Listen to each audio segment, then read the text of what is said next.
Caldor Inc. was a discount department store chain founded in 1951 and closed in 1999. Welcome back to my channel. If you haven't already, please hit that subscribe button and notification bell so you get notified of my latest video. Make sure to hit that like button and leave a comment or a suggestion. You might see that in a future video. Thanks for watching, and now back to our regular scheduled program. Morning! Christmas is around the corner. What do we got? Spring's bed in a bag. It comes with a comforter, sheets, shams, and a dust ruffle. All for just $57.77, any size, even king. Let's make it a great day. Caldor, bring home the difference.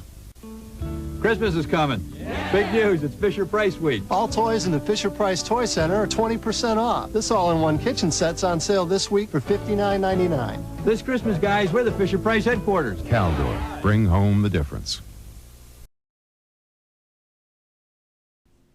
Caldor was launched in 1951 by husband and wife team Carl and Dorothy Bennett. They coined the name Caldor by combining both of their first names.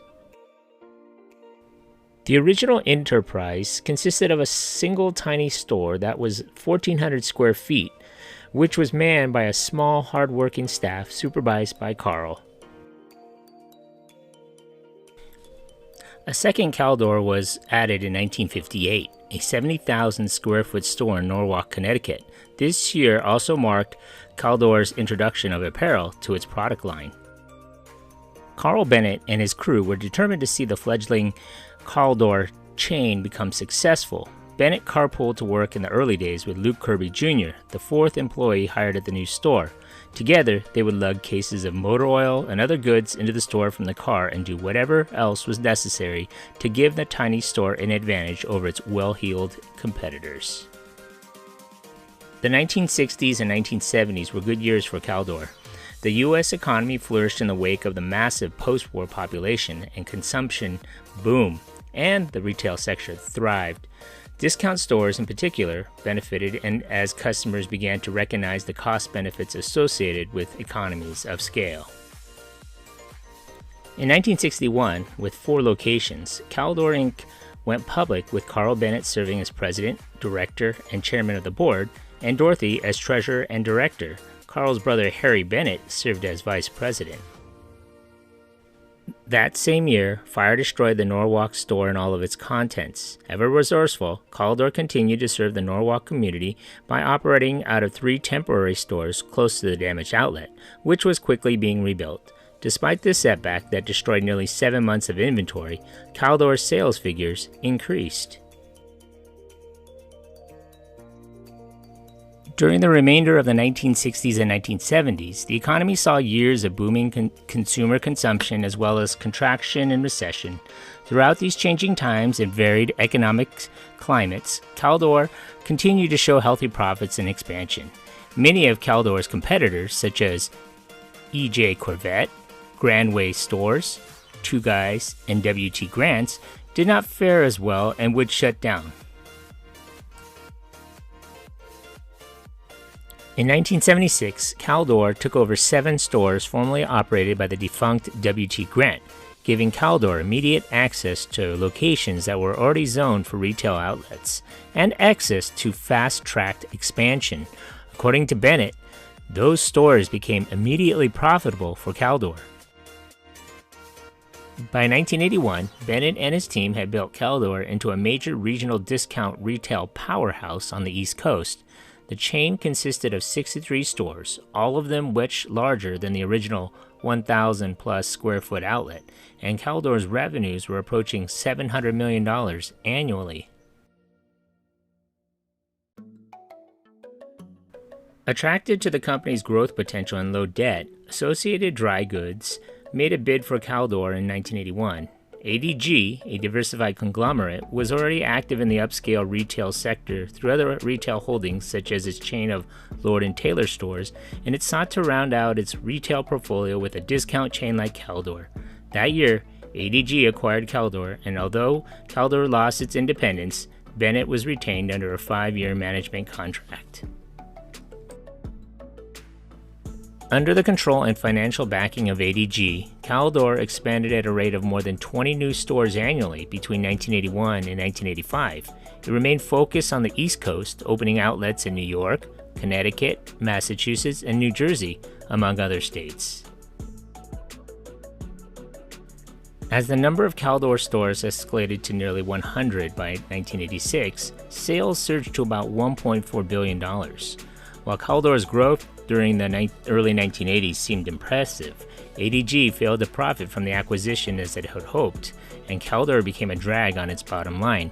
In fact, rapid expansion, the absence of a defined growth strategy for the chain, and ADG's general lack of expertise in discount retailing had resulted in mediocre profitability by the mid-1980s. Critics cited ADG's failure to market to young families. In addition, the chain's product mix had become unwieldy and its signing and display techniques were considered poor in relation to its competition. Furthermore, Caldor's inventory and sales tracking systems had become obsolete compared to many of its technologically advanced rivals. In March of 1984, Carl Bennett announced that he would retire on May 31, 1985, after 33 years with the company. At the time of this announcement, Caldor had over 100 stores and had over $1 billion in sales.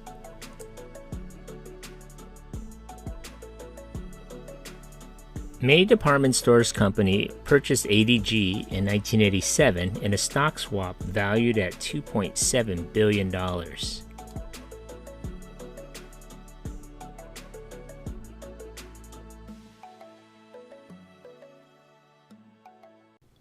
In light of proliferating competition and general disenchantment with its discount operations, May decided to sell its discount chains in 1989 and to focus its energies entirely on its department stores. In a $537 million leveraged buyout, an investment firm named Odyssey Partners borrowed heavily to buy the 120-store Caldor chain.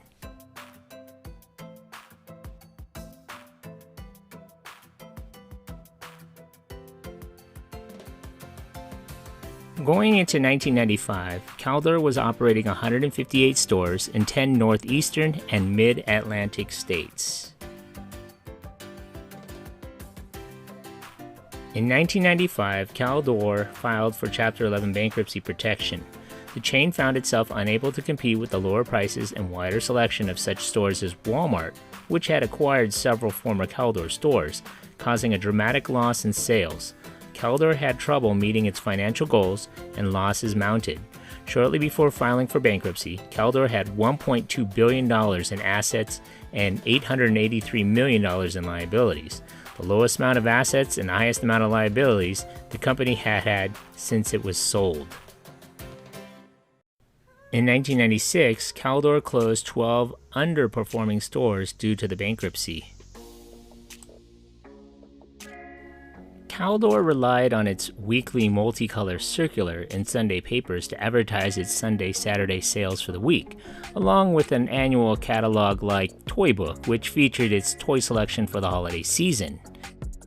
In November of 1998, the company suffered a public relations nightmare when the 1998 toy book featured a prominent photograph of two grinning boys playing the board game Scrabble with the word rape spelled out in the center of the board, buried amongst nonsense words.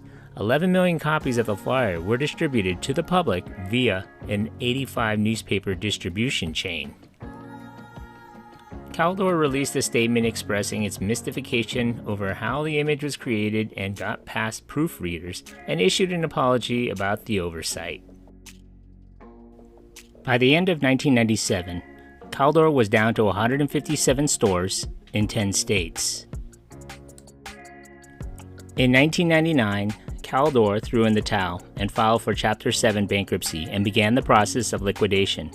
By this point, they were down to 145 stores in 9 states. Once the decision had been made to liquidate, the company moved quickly, and by April of 1999, most of the locations were closed. And on May 15, 1999, the last Caldor store shut down.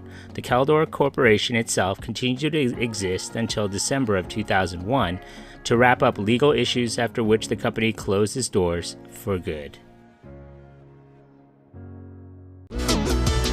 Caldor is closing its doors for good. The discount retailer is announcing that it is going out of business. The decision to liquidate comes after the company has been struggling with bankruptcy since 1995. Right now, Robbie Chavez is outside one of those Caldors in Brooklyn with more for us. Robbie. Well, Kaidi, bad news. All of the stores in 9 states across the country will close, including right here in New York and New Jersey. In the short term, customers may have to pay lower prices as the company tries to clear its shelves. But in the long term, customers may have to pay more because they may have to travel farther because there will be one less discount giant to shop at. On top of that, thousands of people will be out of a job. After 50 years, Caldor is calling it quits. The huge discount giant has been unable to pay its bills, and today owners announced all of its stores will close by May. Customers tonight were disappointed. Because I was showing my boss my machine, exercise machine, and he said, they're closing down, and he called me and he showed me. I said, I don't believe that.